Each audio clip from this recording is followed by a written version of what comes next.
사도행전 21장 17절에서 26절 말씀을 통해서 율법의 열성을 가진 자라는 제목으로 하나님 말씀을 함께 나누겠습니다. 사도 바울이 1차, 2차, 3차 전도 여행을 마치고 이제 예루살렘으로 복귀를 하게 됩니다. 돌아오려고 합니다. 그런데 예루살렘에 돌아가면 사도 바울을 기다리고 있는 것이 영광을 기다리고 환영을 기다리는 것이 아니라 그에게 환난과 핍박이, 결박이 그를 기다린다. 성령을 감동해 받은 사람들이 사도 바울에게 예루살렘으로 올라가지 말라라고 강권하기도 했죠. 그러나 사도 바울은 내가 복음을 위하여 내 생명까지도 바치려고 나는 결단한 사람이라. 그래서 내가 예루살렘에 가는 것이 하나님의 뜻이고 그곳에 가서 또 하나님께서 이루고자 하신 뜻이 있다는 거죠. 그래서 예루살렘에 사도 바울이 돌아오게 됩니다. 오늘 예루살렘에 이르니 이렇게 본문이 시작이 되죠. 그 예루살렘에 이르러서 그 예루살렘 교회 지도자들과 장로들이 함께 만나게 되죠. 그리고 오늘 말씀에 보니까 사도 바울이 사역을 하면서 있었던 일들을 낱낱이 말을 합니다. 그러니까 전도여행하면서 있었던 일들, 유럽의 복음을 전했는데 그 중에 많은 사람들이 회개하고 예수를 믿게 되었습니다. 주님께로 돌아오게 되었습니다. 뿐만 아니라 빌립보와 고린도, 데살로니가, 에베소 이런 쪽에는 하나님의 교회가 세워지게 되었습니다. 교회가 설립되어졌습니다. 그리고 제가 돌아올 때 그냥 돌아온 것이 아니라 예루살렘을 위하여 많은 연보를 이렇게 가지고 돌아오게 되었습니다. 이건 누가 한 겁니까? 성도들이, 은혜 받은 성도들이 은혜를 받으니까 지갑이 열려서, 그러니까 하나님의 교회를 위해서 이걸 좀 구제하는 데 써주세요, 선교하는 데 써주세요. 사도 바울에게 이렇게 많은 헌금이 이제 선교 헌금이 거치게 되어서 예루살렘에 돌아와서 이거를 이제 예루살렘 교회에 이제 드리잖아요. 그리고 하나님의 역사로 말미암아 많은 표적과 기사가 나타났습니다. 심지어 사도 바울의 손수건을 가져다가 얹으니까 그 상처 부위가 깨끗하게 낫는 역사도 나타났고요.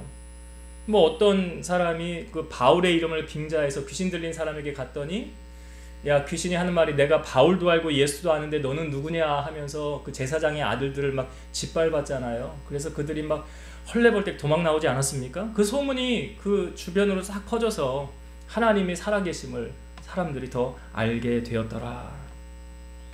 사도 바울이 지금 예루살렘에 돌아와서 그가 이야기한 것을 가만히 보면 하나님을 자랑하고 있고 하나님의 영광을 높이고 있고 예수 그리스도의 복음이 이렇게 확장되어졌더라. 사도 바울이 하는 이야기가 세상적인 것을 지금 이야기하지 않고 무엇입니까? 하나님의 나라와 의를 구하는 것을 지금 이야기하더라. 그 이야기를 할 때 하나님께 영광을 돌리고 거기 있는 모든 자들이 함께 그 은혜를 나누게 되었더라. 여러분, 이걸 보면서 우리 크리스찬들이 세상을 살면서 자랑해야 될 것이 뭘까요? 우리가 자랑해야 될 건 뭘까요? 오늘 바울이 했던 것 같은 거죠.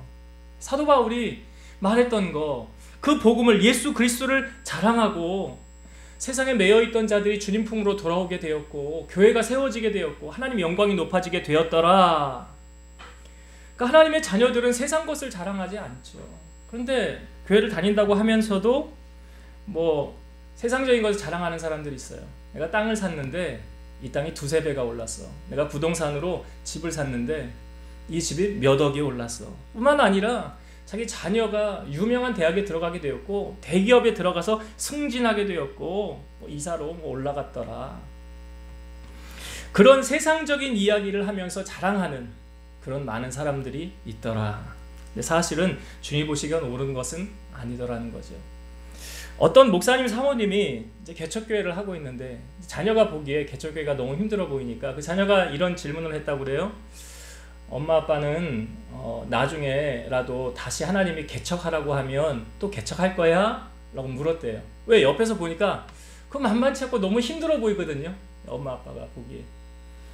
그런데 그때 이 사모님이 뭐라고 말하냐면, 너는 잘 모르겠지만 교회에 한 사람, 한 영혼이 들어올 때 얼마나 기쁜 줄 아니.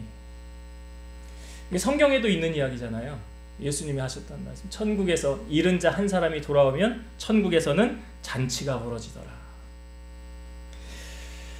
그러니까 한 영혼이 천하보다 귀하다라는 이 기쁨을 너는 잘 모르지. 근데 목회를 해본 목사님들은 알 거야. 이 영혼 구원이 가장 큰 기쁨이라는 거죠. 디모데전서 2장 4절, 하나님은 모든 사람이 구원을 받으며 진리를 아는 데 이르기를 원하시느니라.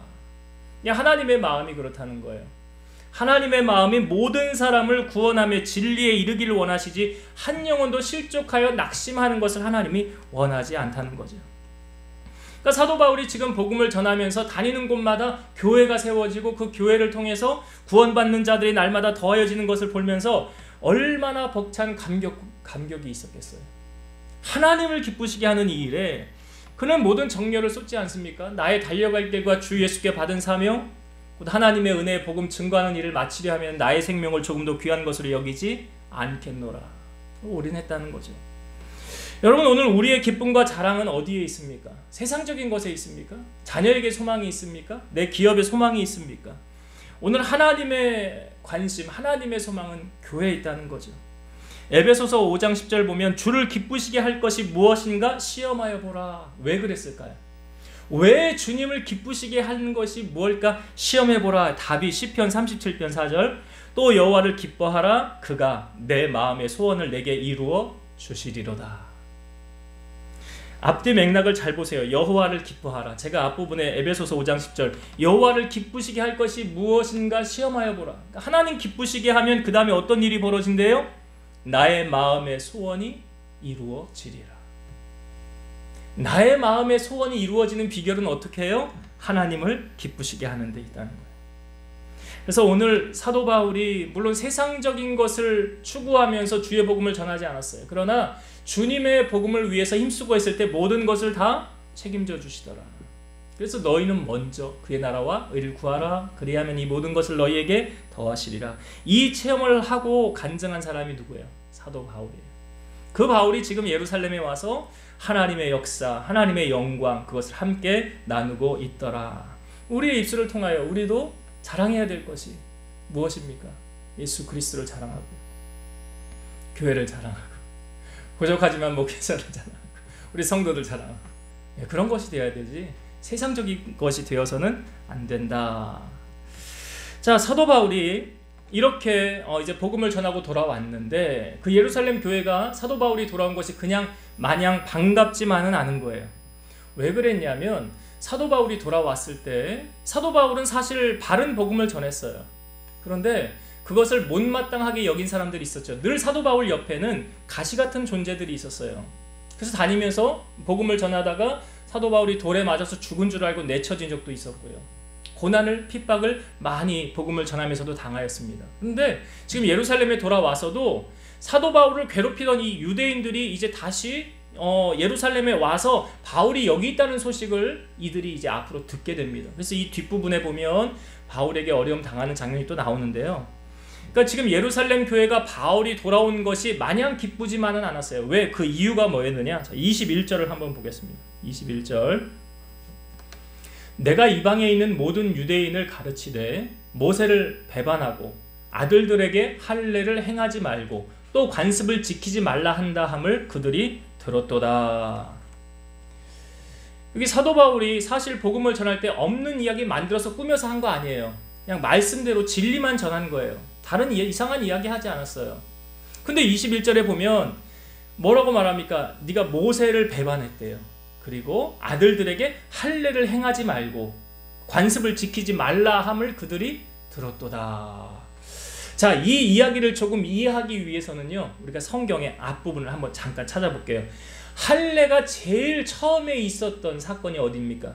아브라함을 통하여 할례를 하라고 하나님 말씀하셨죠. 창세기 17장을 한번 보도록 하겠습니다. 창세기 17장 9절부터 한번 볼게요.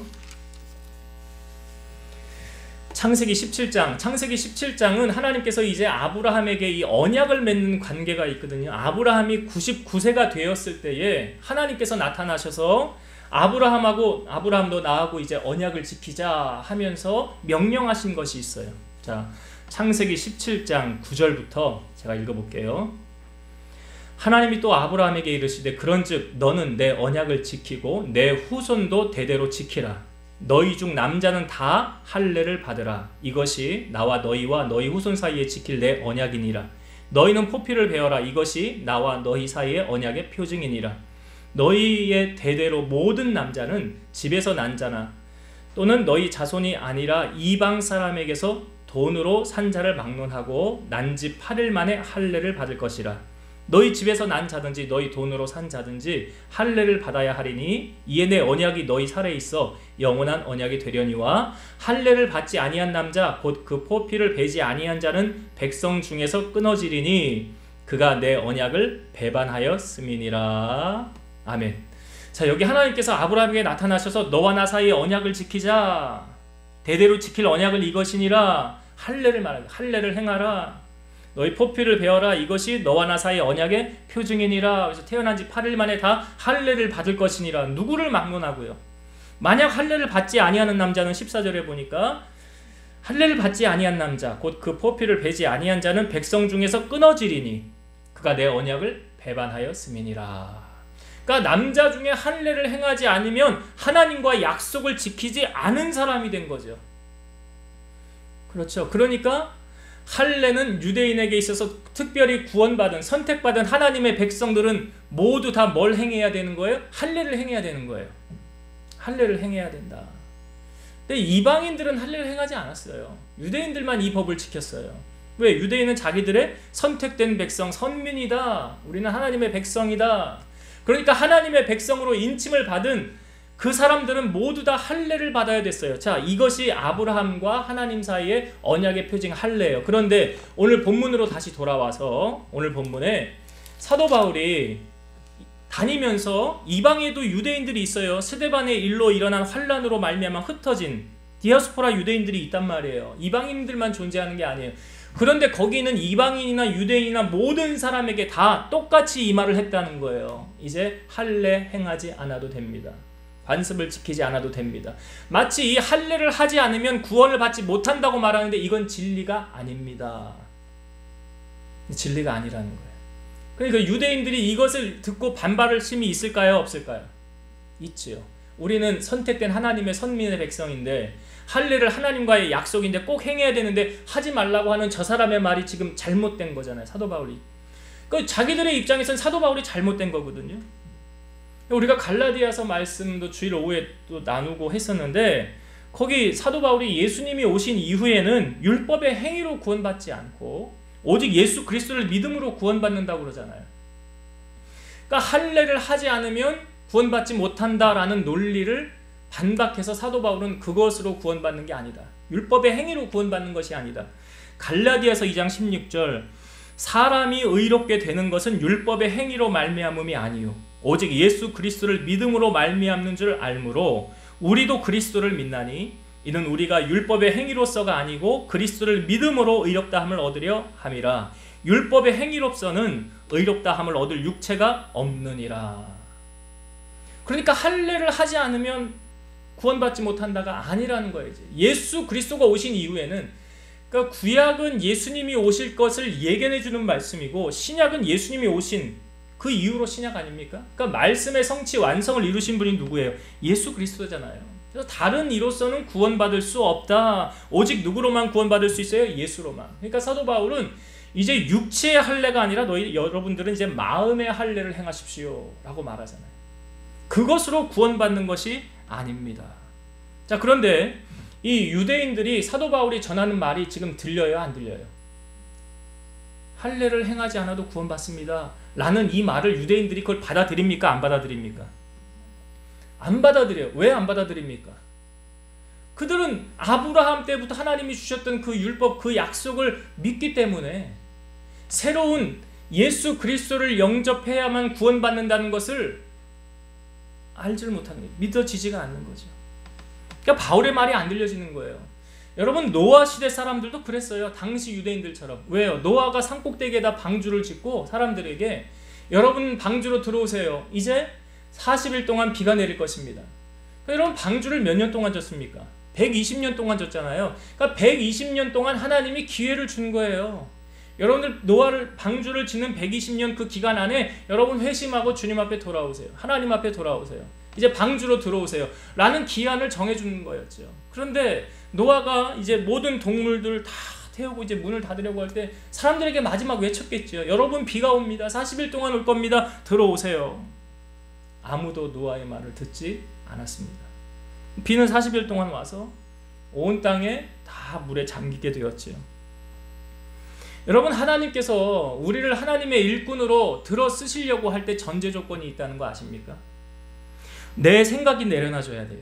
내 고정관념이 내려놔줘야 돼요. 이사야 55장 8절 이는 내 생각이 너희의 생각과 다르며 내 길은 너희의 길과 다름이니라 여호와의 말씀이니라. 대표적인 사람 한 사람 들어볼까요? 모세라는 사람. 모세가 40세에 애굽의 궁에서 나갔지요. 그리고 미디안 광야로 갔어요. 그리고 모세가 40살부터 80세까지 뭐 했더라? 기록이 없어요, 성경에. 하나님 그 기간 동안 모세를 단련시킨 거죠. 그리고 80세가 되었을 때 이 호렙산 떨기나무에 불이 붙었는데 타지는 않는 거예요. 가까이 가보니까 하나님께서 모세를 부르시는 거예요. 네가 선 곳은 거룩한 곳이니 내 발에 신을 벗어라. 그리고 하나님의 음성이 들려와요. 내가 너를 통하여 내 백성을 구원하리라. 그러니까 모세가 말하죠. 하나님, 내가 어떻게 무엇으로 그들을 구원할 수 있겠습니까? 그것은 모세가 지금 환경을 바라보는 거예요. 내가 아무것도 없는데요. 날 도울 사람도 없는데요. 아니 만약에 한 40년 전이었다고 한다면 내가 좀 권력이 있었거든요. 그때 만약에 반역을 일으켜서 정권을 잡았더라면 그때는 가능했을지 몰라요. 그런데 지금 내 나이 80에 내가 어떻게 이 백성들을 다 구원할 수 있겠습니까? 이건 누구 생각이에요? 모세의 생각이에요. 하나님께서 모세의 생각을 깨기 시작합니다. 너 손에 있는 게 뭐니? 지팡이입니다. 던져봐. 던졌더니 뭘로 바뀌었어요? 뱀으로 바뀌었죠? 자, 여러분, 땅꾼들은요, 뱀 잡을 때 뱀 어디 잡죠? 머리 잡아요? 꼬리 잡아요? 머리를 잡아요. 왜요? 그렇죠. 머리를 잡아야 뱀에게 물리지 않는 거. 근데 하나님의 음성이 모세에게 들려와요. 모세야, 뱀의 꼬리를 잡아라. 시퍼론 독사가 지팡이가 뱀으로 바뀌었는데 시퍼론 독사가 그 앞에 있는데 독사한테 물리면 즉각 갈 수도 있는 거 아닙니까? 세상 떠날 수도 있는 거잖아요. 근데 하나님은 모세에게 뱀의 어딜 잡으래요?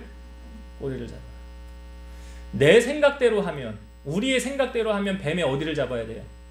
머리를 잡아야 돼요. 근데 하나님은 어디를 잡으래요? 꼬리를 잡으래요. 이게 내 생각하고 하나님 생각하고 같아요? 달라요? 그리고 꼬리를 딱 잡았더니 다시 뭐가 됐어요? 이걸로도 모세의 고정관념이 변하지 않았어요. 그랬더니 너 손을 품에 한번 넣어봐라. 품을 넣었다가 뺐더니 나병이 걸렸어요. 한센병이라고도 그러죠. 근데 이 나병은 한 번 걸리면 그냥 죽을 때까지 계속 안고 살아가야 되는 병이에요. 내 손이 나병이 걸렸네. 이제 나병 환자가 됐네. 근데 하나님 또 뭐라고 말씀하세요? 이제 한 번 또 넣었다 빼보래. 넣었다가 뺐더니 손이 온전해졌더라. 평생을 안고 살아가야 되는 그 질병조차도 하나님께서 고치실 수 있더라. 무엇을 지금 하려고 하나님이 이 일을 행하신 것입니까? 모세의 고정관념. 그거 깨려고 그런 거예요. 예수님의 수제자였던 베드로 또한 그랬죠. 정오에 12시에 기도하러 산에 올라갔는데, 옥상에 올라가서 기도하는데 보자기 같은 게 내려왔어요. 하늘에서 음성이 들리기를 잡아먹어라 그래. 딱 보니까 구약의 법에 먹지 말아야 될 것이 잔뜩 있는 거예요. 저 이거 안 먹습니다. 부정하고 속된 건 내가 먹지 않은 거 잘 알지 않습니까? 그랬더니 하나님 말씀하시기를 내가 깨끗하게 한 것을 왜 네가 부정하다고 하느냐. 그것이 환상이 3번 있은 뒤에 없어지고 그 뒤에 이방인들이 와서 베드로를 초청하죠. 우리 주인 고넬료가 당신을 초청합니다. 이방인이에요. 근데 유대인과 이방인이 교제하는 건 불법인 줄 알지만 성령께서 내가 보낸 것이니 가라 그러잖아요. 그것도 만약 베드로에게 고정관념이 사로잡혀 있었다고 한다면, 나는 유대인인데 나 이방인하고 교제 안 해 하고 문을 딱 닫는다고 한다면 거기 고넬료를 통하여 구원받아야 될 많은 영혼들이 거기 준비되어 있었는데 그 영혼들은 어떻게 됐겠어요? 그러니까 하나님 미리 작업하시고 베드로의 생각을 깨게 하시고 고정관념 깨게 하시고 가서 복음을 전할 때 거기 모인 모든 자들에게 성령이 내려오더라. 성령이 임하신 사건이 있지 않습니까? 여러분, 내 생각이 내려놔져야 돼요. 고정관념이라는 게 깨어져야 하나님의 일을 우리가 감당할 수 있는 거예요. 만약 끝까지 우리가 고집을 부리면 안 되죠. 로마서 2장 5절 다만 내 고집과 회개하지 아니한 마음을 따라 진노의 날 곧 하나님의 의로우신 심판이 나타나는 그날에 이 말 진노를 내가 쌓는도다. 그러니까 우리는 나를 비우고 뭘 쫓아가야 돼요? 말씀을 쫓아가야 되는 거예요. 성도가 하나님의 말씀을 쫓아갈 때 하나님 앞에 온전한 일꾼으로 쓰임받을 수 있는 거예요. 그게 우선순위가 돼야 돼요. 그 우리가 주님을 따라가는 제자의 첫째 조건이다.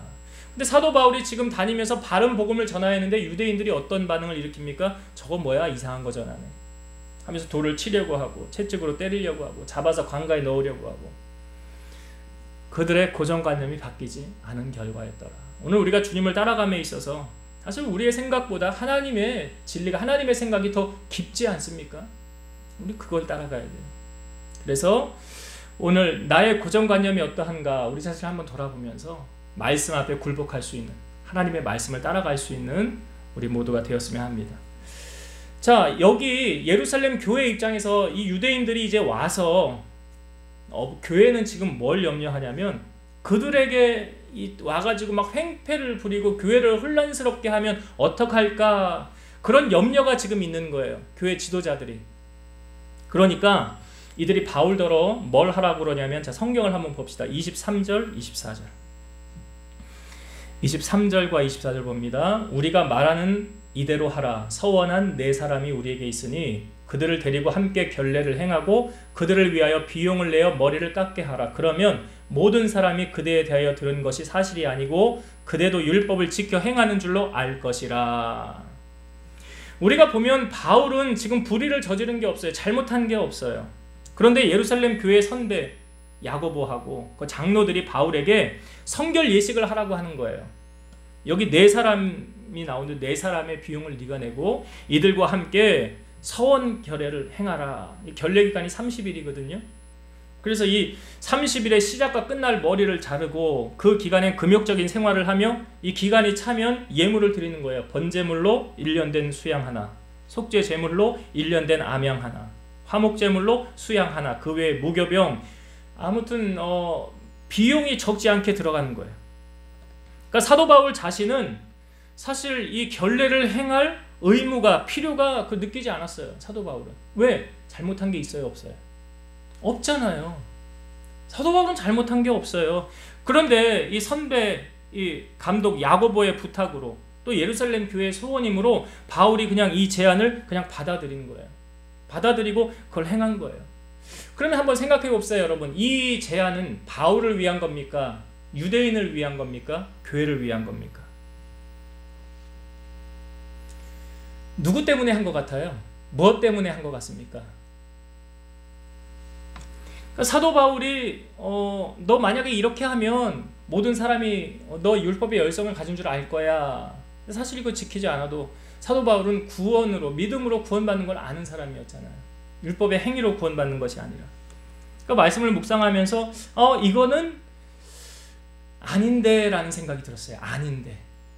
교회가 지금 분란의 요소를 막기 위해서 이 일을 행함으로 덮어두는 일을 행하는 거 아닌가. 교회의 평안을 위해서 지금 교회가 불의와 타협하고 가고 있는 것이 아닌가. 교회가 여러분 타락하면, 교회가 세상적으로 가고 있으면 진리를 외치고 바른 복음을 전해야 되는데 걸림돌이 되는 거 아닙니까? 주님께서도요, 예루살렘에 올라가셨을 때 성전에 갔는데 화를 냈어요. 그 성전 안에 들어가 보니까 장사하는 사람들이 있었고 돈 바꾸는 사람도 있었잖아요. 그러니까 그들을 다 내쫓으시면서 주님이 화를 냈어요. 왜 화낸 겁니까? 본질을 잃어서 그런 거예요. 본질이 뭡니까? 예수님이 이렇게 말씀하셨잖아요. 내 집은 만민의 기도하는 집인데 너희는 강도의 소굴을 만드는도다. 그러니까 교회의 존재 목적이 무엇입니까? 복음을 전파하는 것이죠.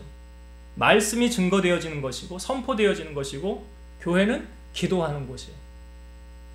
그런데 지금 교회가 교회로서의 역할을 잘 감당하지 못하고 있는 거예요.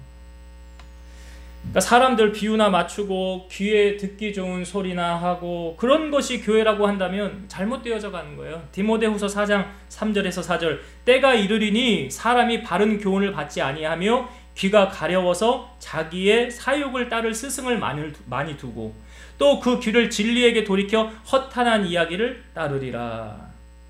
그러니까 진실된 충고를 해주는 사람들의 말은 외면하고요. 사람들이 사탕 발린 말 하는 말, 자기를 높여주는 말, 이런 말들만 좋아해서 그거 자꾸 듣기를 원한다는 거예요.